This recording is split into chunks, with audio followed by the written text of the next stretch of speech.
P ഗോപാലകൃഷ്ണനുണ്ട് BJP പ്രതിനിധി. Shri B Gopalakrishnan, ഇപ്പോൾ ADGPയെ പ്രതിക്കൂട്ടിലാക്കുന്ന നിലയിലാണ് DGPയുടെ റിപ്പോർട്ട് വന്നിരിക്കുന്നത്. ഉചിതമായ നടപടികൾ സ്വീകരിക്കാമെന്നതാണ് ശുപാർശ.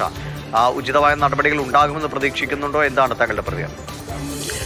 ഞാൻ മനസ്സിലാക്കുന്നത് ADGPയും DGPയും തമ്മിലുള്ള ഒരു ശീതസമരം, പോലീസ് മേധാവി ആര് വരും, എങ്ങനെ വരും, എന്തുകൊണ്ട് വരും എന്ന രീതിയിലുള്ള ശീതസമരം നടക്കുന്നതായിട്ടാണ് ഞാൻ മനസ്സിലാക്കുന്നത്. അതുമായി ബന്ധപ്പെട്ടിട്ടാണ് DGPയുടെ ഈ റിപ്പോർട്ട് വന്നിട്ടുള്ളത്. പൂരം കലക്കിയതുമായി ബന്ധപ്പെട്ട വിഷയമാണെങ്കിൽ പൂരം കലക്കിയോ ഇല്ലയോ എന്നുള്ള ചോദ്യം വളരെ പ്രകടമായിട്ട് നിലനിൽക്കുന്നുണ്ട്. അതിന് ഹൈക്കോടതിയിൽ അതുമായി ബന്ധപ്പെട്ട് ചില ഉദ്യോഗസ്ഥന്മാർക്കെതിരെ നടപടി സ്വീകരിക്കണമെന്ന് പറഞ്ഞ് ഹൈക്കോടതിയിൽ ഒപ്പി കൊടുത്ത ആളാണ് ഞാൻ.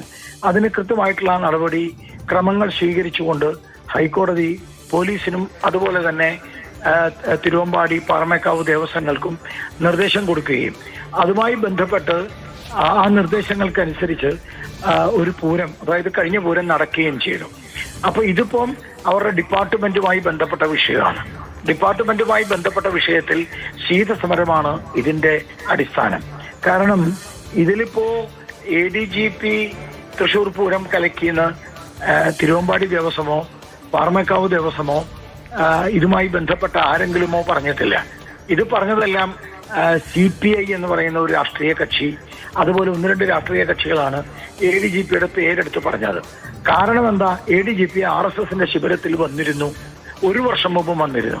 അപ്പൊ ഇതൊക്കെ ഒരു ബാലിശമായ ഒരു ആരോപണമാണ് ADGPക്കെതിരെ ആ രീതിയിൽ ഉയർത്തുന്നത്. ഇത് വളരെ കൃത്യമാണ്.